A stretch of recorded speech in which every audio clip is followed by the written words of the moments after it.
Dear Vice Mayor of Antwerp, Vice Mayor of Mobility of Antwerp and Tourism, Koen Kennis, thank you very much for coming on the early days of Micromobility podcast.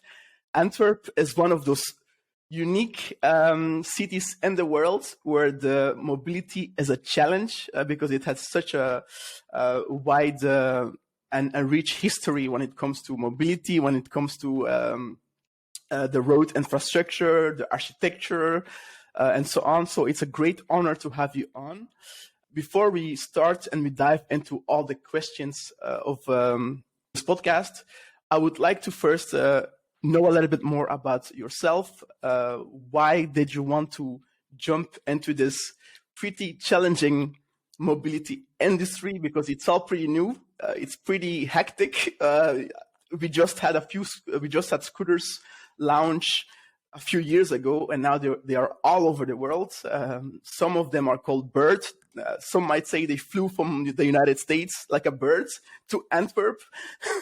So it was all new. So please tell me about your passion. Why did you jump into politics? Why did you want to be responsible for tourism and for mobility in Antwerp? Okay, Constantine.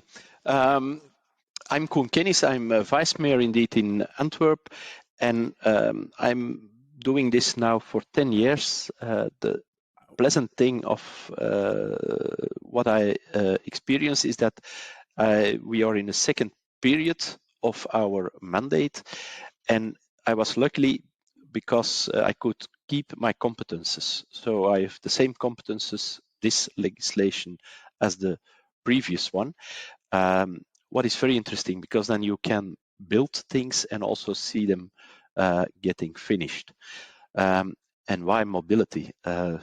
Because it's one of the big challenges, one of the interesting challenges of a city like Antwerp, because we are a port city, the second largest port in Europe, the largest petrochemical cluster in Europe, the second largest in the world.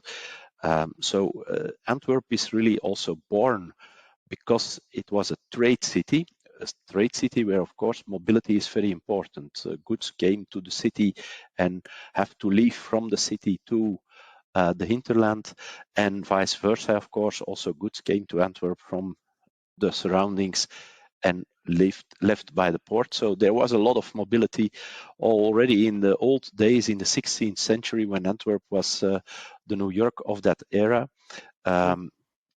In fact, then already mobility was a very important thing in the city, and it still is, because Antwerp is really in the center of, let's say, the economical heart of Europe, and that makes it a huge challenge, but also a very interesting challenge to make sure that you get there, because it's, of course, the place where a lot of freight and a lot of vehicles pass around, but also a place where a lot of things come to the port area, for instance, but also the other industry around Antwerp, and also leave the area. And that combined makes it very interesting.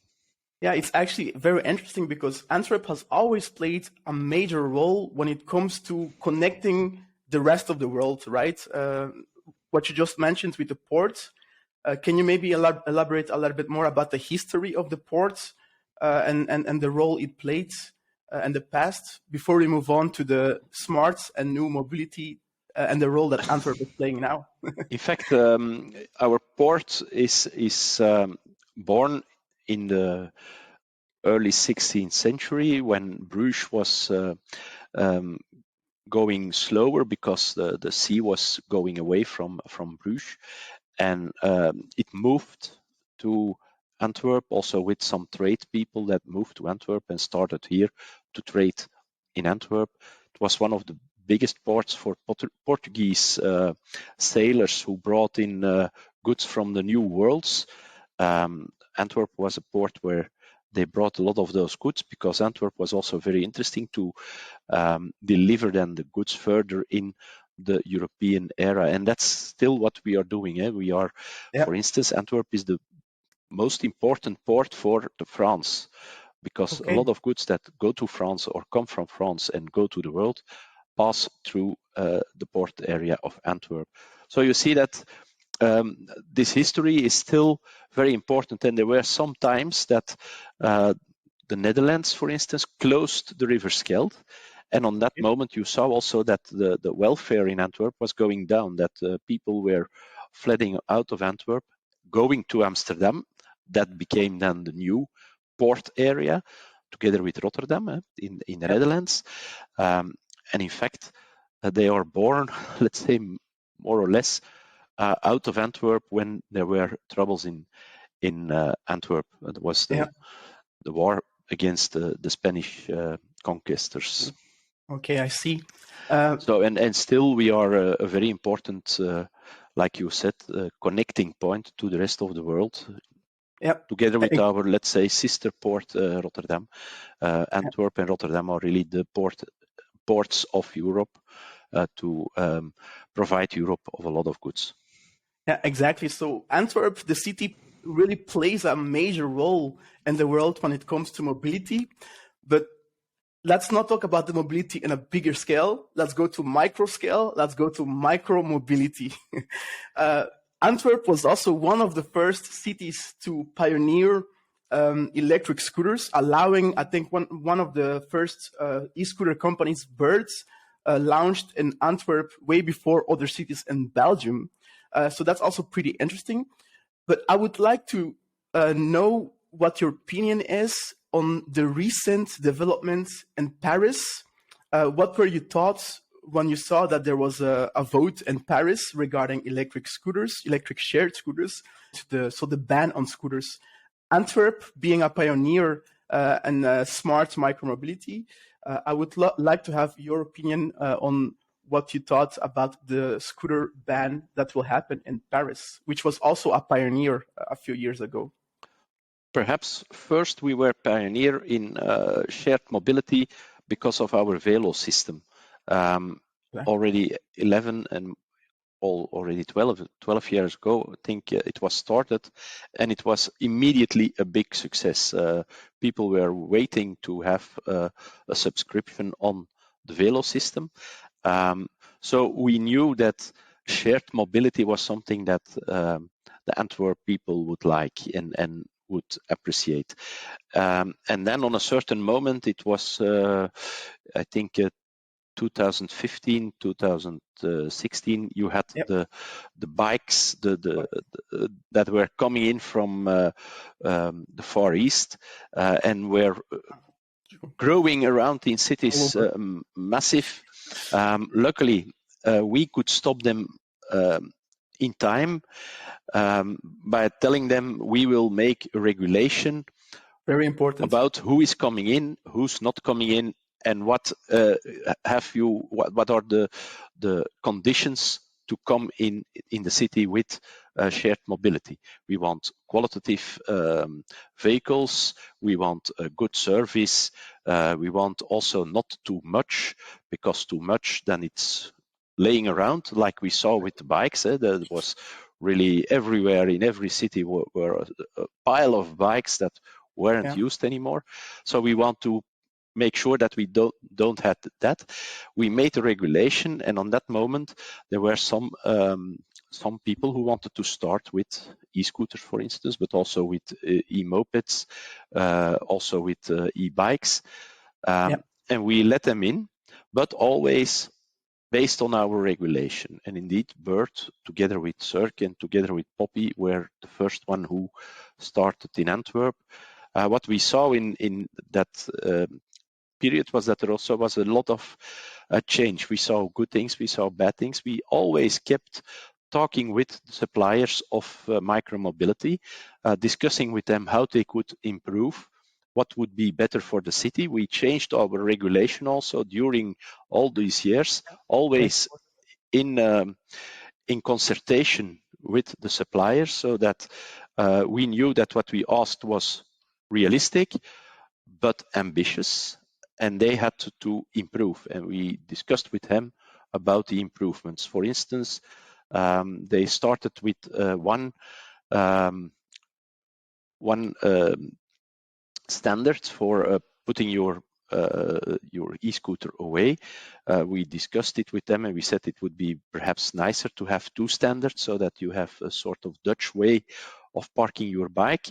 And they introduced two standards. They introduced bigger wheels, rubber tires or tires with air in because of the cobblestones in Antwerp. So they were always thinking about how can we make it more qualitative, better to use and safer to use, because that's also a very important thing.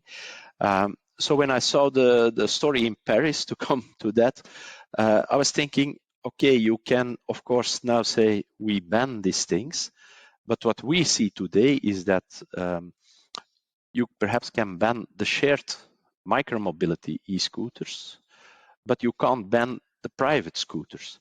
Exactly. And we see that private scooters are the scooters where we have the most problems with. The shared scooters, the scooters that are supplied by micromobility suppliers, we have control on them. We can say limited speed to 20 kilometers an hour. We can say you can't park there. You have to park on that spot. We can discuss with them where they can drive and where they don't drive.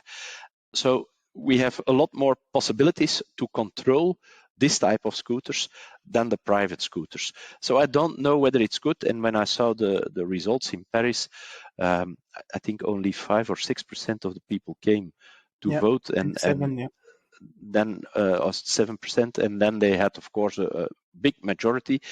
No surprise, a referendum always says no. But also here, what is the relevance when 7% of the population says something? Is there a problem? Yes, you have to have a good regulation. You have to control your regulation. We now have open data lines with all the players in the city. They have to bring in their data. Based on their data, we check whether they follow our conditions. If they don't, they get penalty points. If they have too much penalty points, we can limit their number of vehicles that they may put on the street, or even we can throw them out. If it's too much, then we say, okay, it's finished. So we know that we have a stick behind the door to say you have to follow the conditions. And if we have too many complaints, for instance, that is one of the things where you can have penalty points for. Wow, that's actually quite interesting, because you just explained how you regulated the market of shared mobility, of this new market with many companies trying to enter. And what was interesting is that you explained how you mutually communicate and cooperate with the operators and try to learn from each other and try to change things or improve things in pivots, but also how you update or even penalize if they don't follow the rules and regulations. I think that is something that isn't quietly done much in other cities, because in other cities it's a bit wild west. So I would like to know, how did you come up with this? Not many cities actually work this way. We, from the start in 2015, 2016, when the shared mobility and micromobility possibilities came up, we immediately said, and that was a little bit because we saw what was happening around the world with the bikes shared schemes. We said, okay, this we have to make sure that it doesn't come to the city, because if we have such things, the complete vision on shared mobility is broken down. And I think that's in Paris, for instance, the problem. If you have 10,000 of shared scooters standing around in the city not used, that's a problem. In Antwerp, we limited the number of scooters on 3,000. And we say your scooter has to have at least 1, 2, 3 trips a day. It depends a little bit. If you have more trips a day, we can even increase your number of scooters. If you have less trips, we will decrease your number of scooters, because scooters that are standing still around in the city, you don't have anything on them. Scooters that are used, scooters that are used, that's useful. When we look to our Velo system, our shared Velo system in the city, the bikes, the shared bikes, we see there that they are used 5 to 6 times a day. Wow. Each bike. So when we say 2 times a day for an e-scooter or for an e-moped, then it's reasonable, I think. Yeah, exactly. So that are the things that we say, okay, you have to grow and you have to have a usage of your vehicles. If not, then we don't need them, then they can be removed. And it's based on that we try to have a good view on what is happening. Of course, to control it in the beginning, we said, okay, give us the data every quarter of the year, and then we believe you and we check your data. And now we say, no, you don't give us the data, you give your trip data in detail, and we can check what you are doing. Is your rotation heavy enough? Is the spread around the city okay? Because you can't bring all in the center of the city. You have to be also on the suburbs available. Is there not too much scooters put out in the city? So that sort of things we check. Don't you have too many complaints of laying around scooters on bicycle paths, on pedestrian zones? Because then there are problems, and we will discuss it with you. What I also find interesting and quite unique when it comes to the city of Antwerp is that you, and in most cases, start with one operator, and I think you learn from how you work with that operator. And then once you understand how it works and how the demand is for the solution, I think you open up the market to more operators. Because I think now you started with one operator for scooters, now you have 3. And I think recently, I want to show you an article, you started with one shared car, Cambio, and recently you were in the news, let me show you the article, where you mentioned that you would also increase the number of operators in this city. Yeah, but that's not completely true. We always started with a number of providers when they were available, of course. So we said in the beginning for e-scooters, we have 3 spaces open for e-scooters. And there were two providers who came very quickly. That was Poppy. They also have a car share system, and that was Bird. Very short after that, Cirque came. They are disappeared in the meantime. Bird has bought them. But now Lime has replaced Cirque. So we have now 3 suppliers.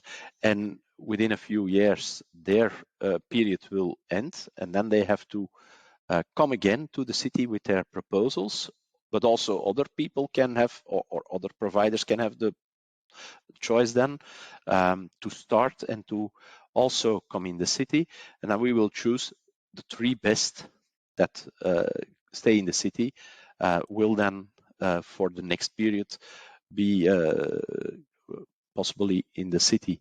Why are we doing that? Because we also want to see to innovation. We know that if you are in the city and you say, okay, I'm safe here, I can stay all the time, you don't have the push anymore to innovate.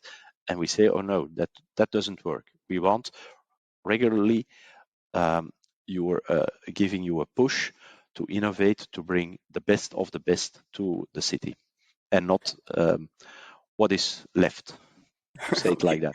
But it's a very intensive, and you have to talk with your providers. We stay on communicating with them on what can improve, where are problems, which possibilities see you, what are you doing in the rest of the world, and are there interesting things also for our city, for Antwerp, what is technically possible in the future. So that sort of things, we're permanently looking to that, and we try to improve continuously. Is it easy? No, it's not easy. I think for e-scooters, especially for e-scooters, people are not used to them. People see them as a threat. There are a lot of accidents with it. Also accidents with people who are really hurt. Wow. So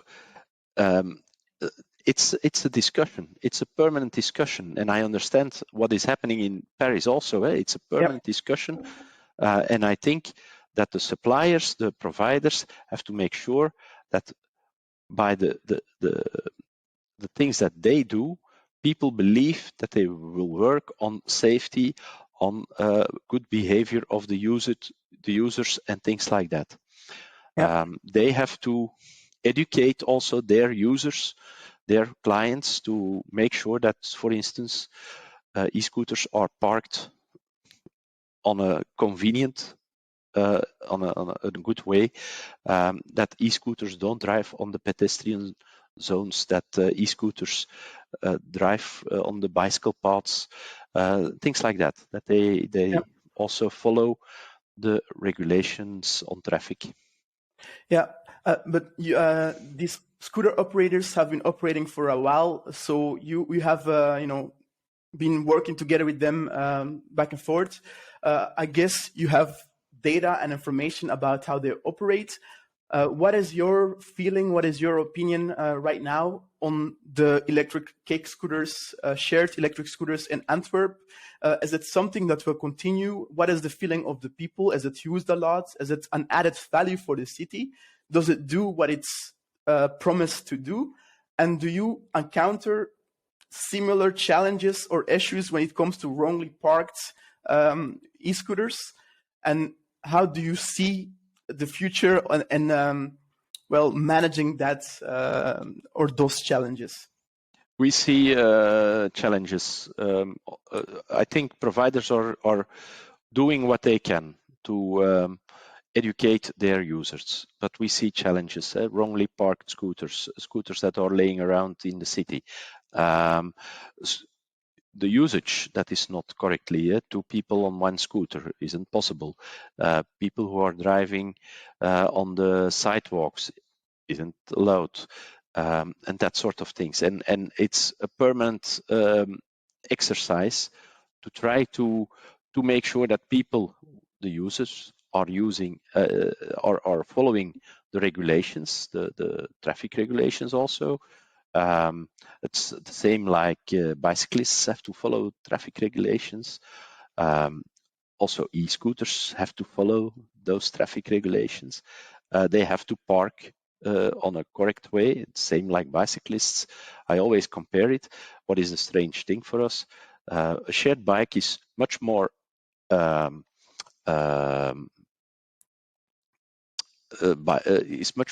liked by people than an e-scooter, because an e-scooter is something completely new. It's new. Yeah, and exactly. You see also in Antwerp, there is a discussion on that. It's not that we don't have that discussion. Of course we have it. Also because users have to know, they have to be very careful. Otherwise, there is always the risk that a majority of people says, we don't like them anymore. We don't want to see them anymore. I don't believe that you can ban them forever, because it's something that is there. So exactly. You can't do as if it's not there, or you have to have a national regulation, as in the Netherlands, that it's not allowed on public domain. But then you have to do it like that, and you say, okay, this vehicle can't be in our country. That's clear.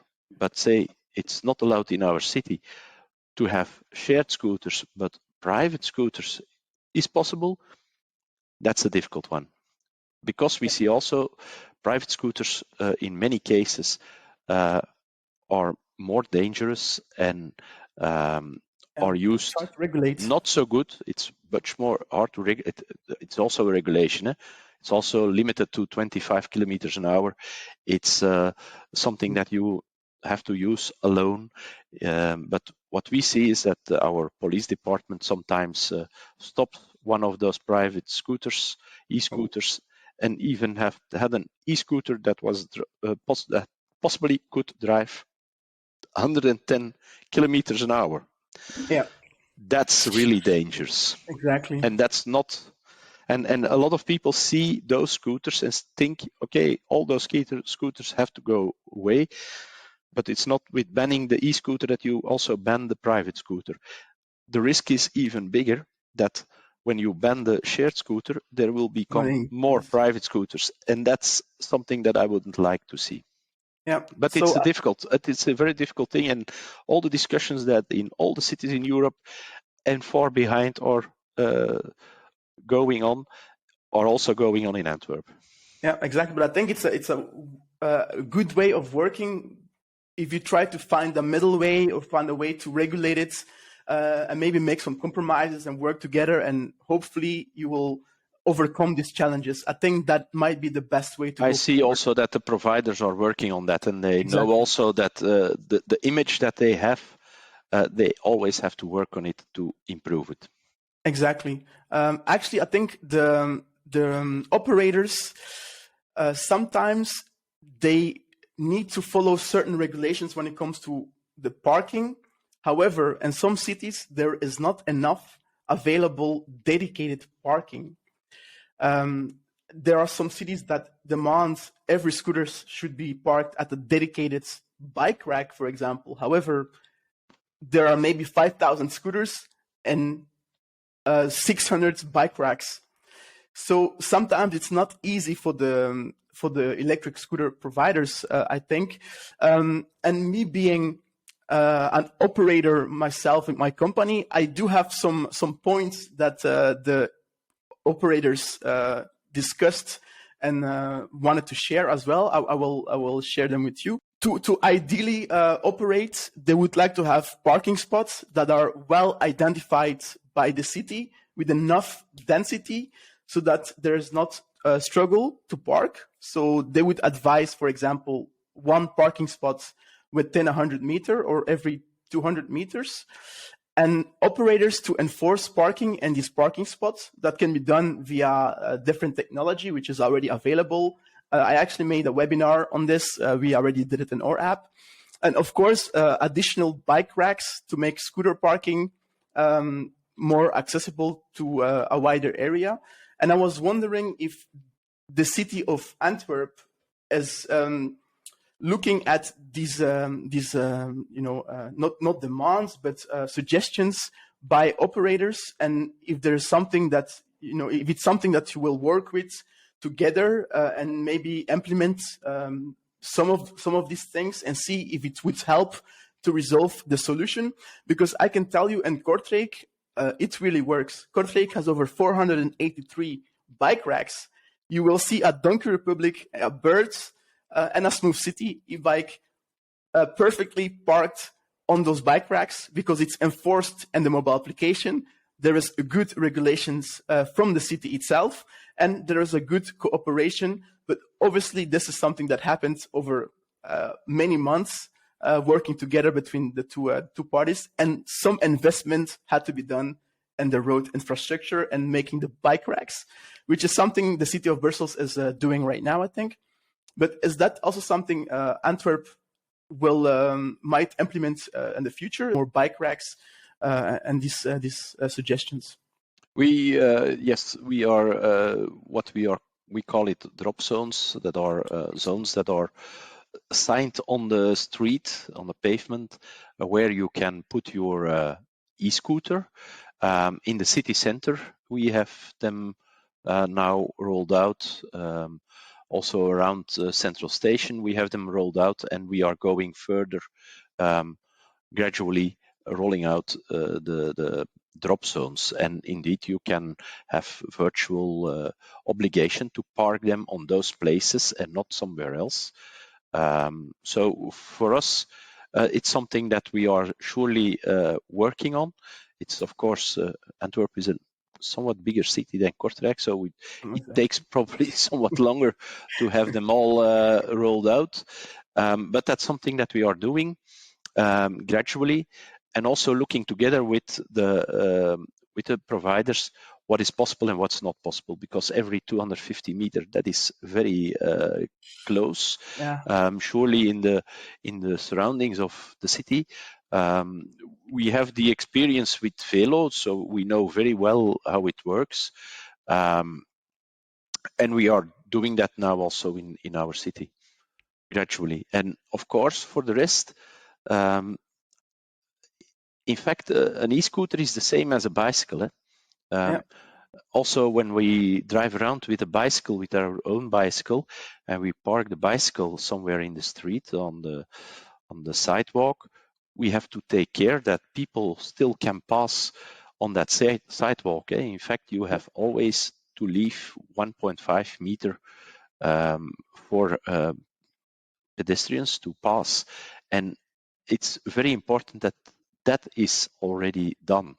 I think every bicyclist know that you don't park your bike in the middle of a bicycle path. It's the same for an e-scooter. So sometimes I think how it's possible people can park their bike very normal, but for drivers of an e-scooter, that doesn't work. And one of the things that I found very good in the most apps of the e-scooter providers is that you have to make a picture. And with that picture, a picture from where you parked your e-scooter. What I would like and what I ask also to the providers is to check that picture. If there isn't an e-scooter on that picture, for instance, I think you have to give a warning to your user that this can be happening once, but not twice. And if it happens twice, he has to pay something, or he gets a fine, or he gets, I don't know, a penalty point for me. That it's indifferent, but make sure that you also educate your users.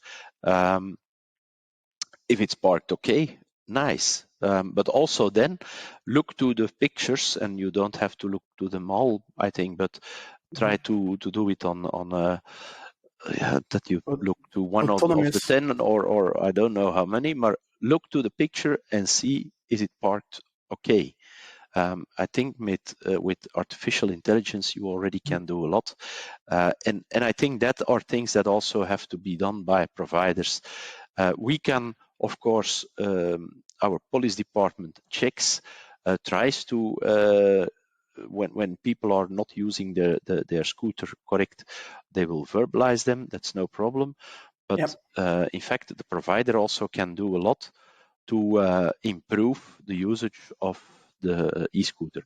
And I think it's also in their advantage because the image of the e-scooter, the shared e-scooter, is depending on the good usage by the users.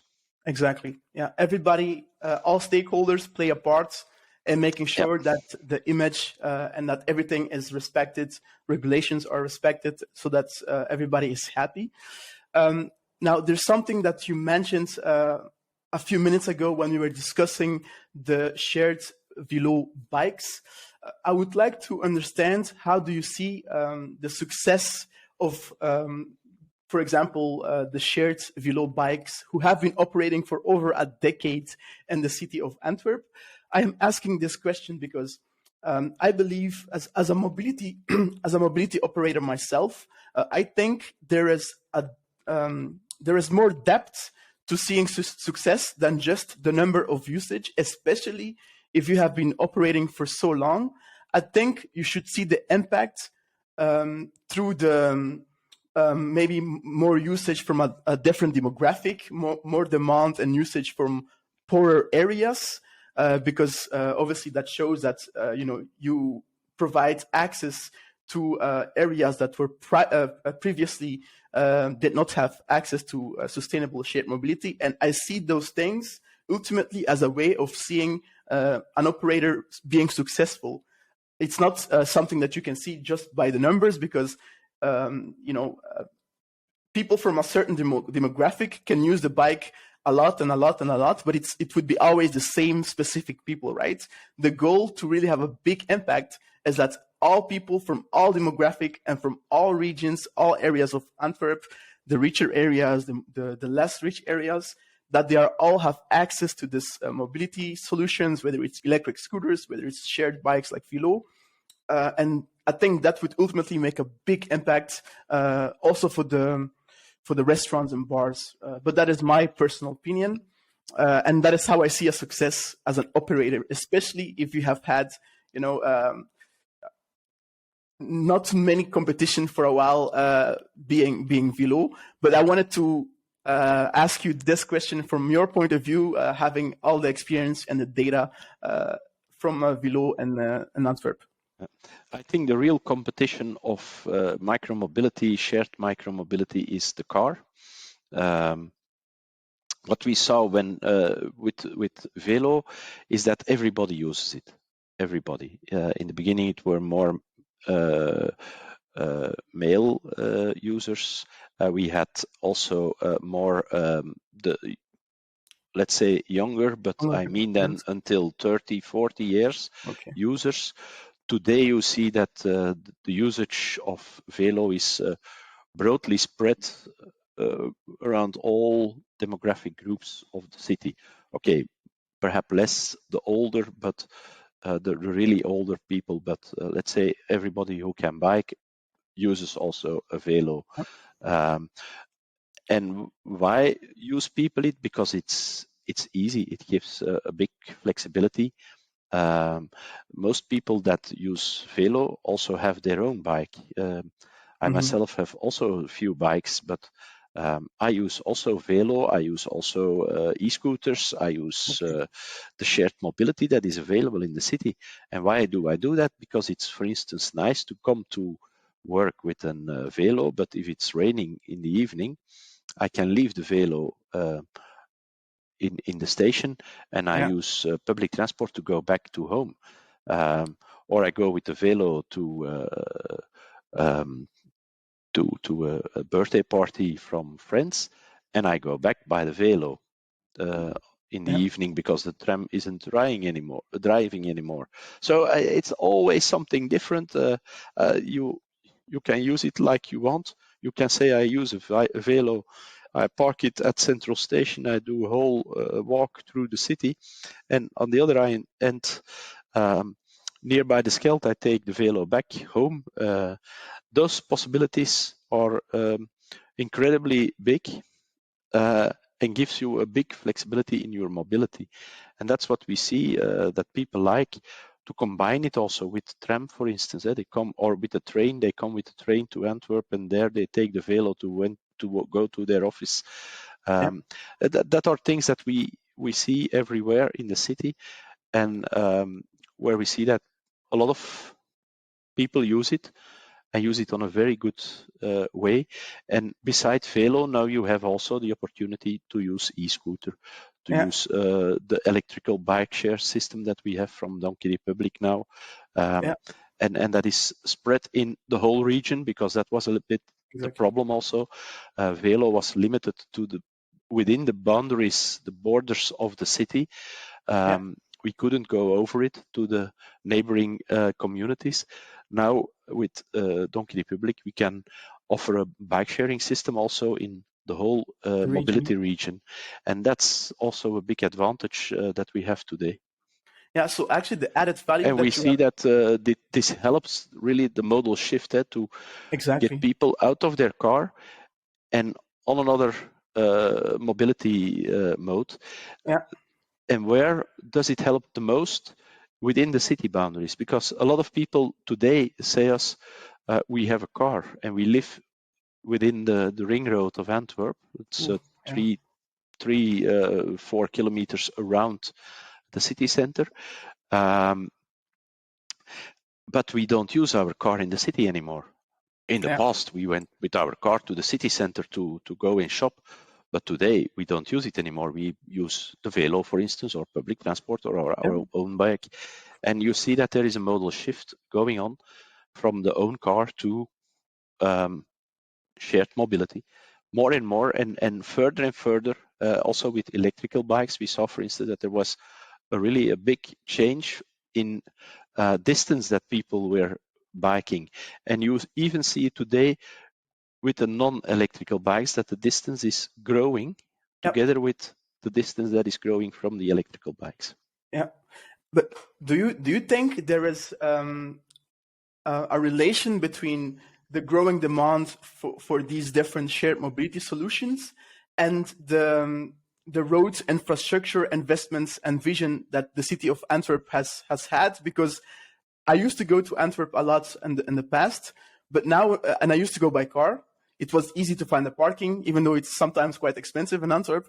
But now I prefer not to use the car, because it's just not that easy to use a car inside the city of Antwerp. There's many bike zones. There's many. Thank you. No, but it's true. So I prefer to use the train, even though sometimes they're not always on time. But I know that in Antwerp, the most optimal solution is to use shared mobility, and I see that this is because of the investment that you have done and making streets not allowed for cars, for example, because sometimes it's very tricky to find a place to park your car, or when you turn to the right or the left, you cannot enter because it's one-way street. So do you think that the demand on shared mobility goes hand in hand with the, I suppose, year-long of investments and vision that the city has had, and making sure that the city of Antwerp really accustomed these shared mobility options? It's a little bit a question. What was there first, the egg or the chicken? It's a very difficult one. I think it goes iterative together in that sense that when you see that there is less car traffic in the city, it's easier to change your streets to more pedestrian streets. We are now our 16th century city is in fact the historical city center, and the nearby neighborhoods are very walkable. Right? We always say Antwerp is a pocket-sized metropole. Within walking distance, you can do a lot. You can go from the north to the south of the city, from Eilandje to het Zuid. You can go from the Skeld easy until the central station, and then you have the whole city. You can walk around very easily, but also, of course, micromobility can help you to be somewhat faster when you want, from north to south, for instance.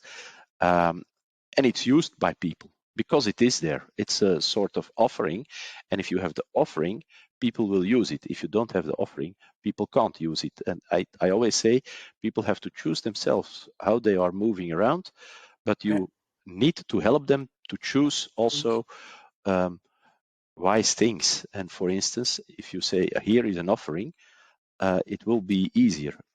Besides that offering, of course, you need also to have a good infrastructure to drive on.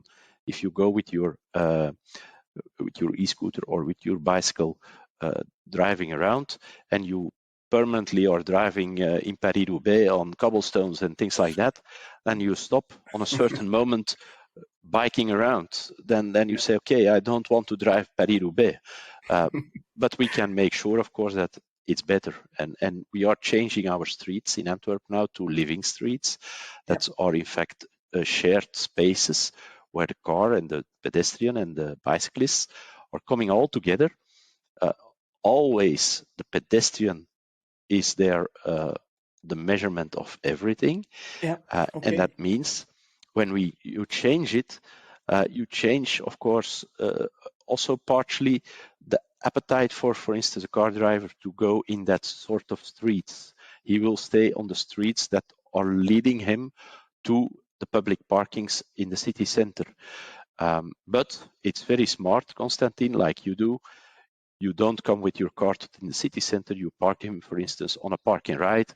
You take the tram and go to the city, or if you come with the train to the city, and by train you are really coming in the center of the city, and you can walk to Velo is there, or you can walk through the city like nothing. I have another question with regards to working together with other cities. Now, this is a new industry. Everybody is learning, the operators, but also the cities, right? And we've encountered some challenges. I believe in Brussels there were some challenge when it comes to wrongly parked e-scooters. However, they really did a great job, and today they just announced, I think an hour ago, they announced their new regulations. Let me put it on the screen. Their new regulations when it comes to parking electric scooters. This is how it looks. and also electric bikes. So they really did a great job. They put some time in it. As you know, Brussels has different communes, so different mayors as well. Sometimes it can be complicated, but I think they really did a great job. I just quickly went through this whole document right now before the podcast, but I wanted to understand from you if there is any communication or any operation like collaborations between cities, because I personally think the city of Antwerp can help other cities just by sharing what you learned over the years. We are, of course, members of different platforms where cities come together and where possible. And when we go to conferences or something like that, we always explain what we are doing as a city on, for instance, micromobility, on mobility broader. And we discuss a lot with other cities also what is happening in different cities, trying to learn from each other, trying to find the good ideas, and exchanging on that way, yes, the know-how that we have in the different cities. And like I said, also the providers can help us there, because they see in a lot of cities what is happening and can come explain us what is happening. For instance, what you do now, what is happening in Brussels. Is it interesting for Antwerp? I will check the document also. I didn't saw it until now, but I see also they are working with drop zones. Probably they picked up the word from what we have done. So it's very good. We improve each other continuously by looking for good solutions together with providers, and providers can help us also to spread the good solutions that they see in different cities, and then we will check it also. We are always open to spread what we have, to explain what we have, to bring it to other cities, and vice versa. We're always open to learn also from other cities what is happening there, and if there are good ideas, we will take them also with us. Yeah, and I think that's a great way to work together for the future, because instead of banning, some cities have already solved some issues that other cities are still struggling with, right? When I compare Kortrijk, for example, they already solved many issues that Paris was struggling with even. And now I'm happy to see that the city of Brussels find a way to come up with really great guidelines as well. So I'm looking forward to go back to Brussels as well and try it out. It looks very promising.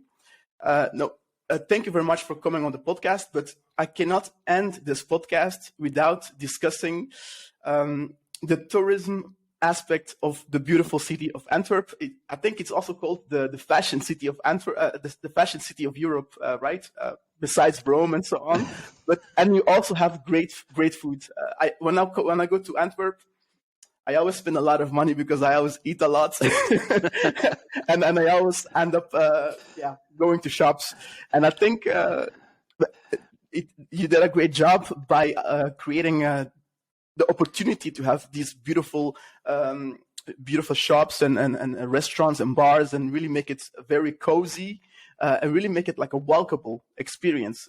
Somehow, when I think about Antwerp, I don't really think about the car. It's a nice walkable experience, but you end up spending a lot of money. It's the city of good life, you could say, and like I said already, it's what we call a pocket-sized metropole, very walkable, and you can do a lot of things. If you want to experience a city fully, you can walk from the central station to the center of the city, go to the north at Eilandje with at Maas as one of the nice things, but also Red Star Line Museum. When you go to the south, you can go to our Museum of Fine Arts at KMSKA, or at MUCA, Museum of Contemporary Art. But also you walk through very nice neighborhoods on that moment where you see a lot of shops and very, very good restaurants. I think we are now the city with the most stars in Europe. So very good food. It's from let's say from on the bar crook where you're sitting on in a very old brown cafe to the star dinner in the Jane or in Zilte.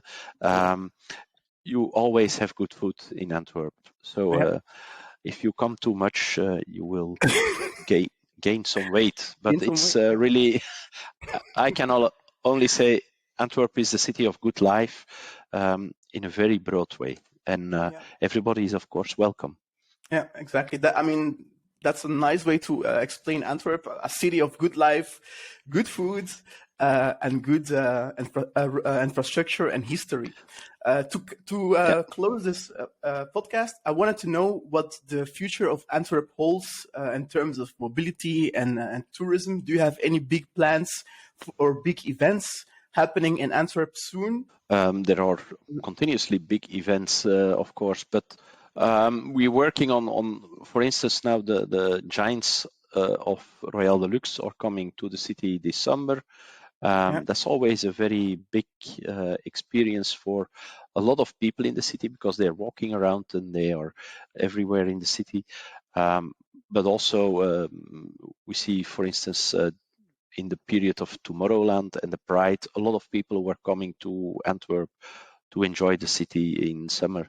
And for the rest, we're building further on our nice city. The park on the docks in the south will be ready to the end of the year. So it's very nice what we realized there. The parking spaces that were on top of those old docks are now brought underground, and we built on top of that a very nice park, but also our quays are renewed, or are we busy to renew it, and you have to come regularly back to see the new steps that we made, and we will make our city so continuously nicer to walk around, like I said, with the living streets, more agreeable to walk around, to shop, to eat, to experience, to visit museums, to visit our historical churches, our historical center.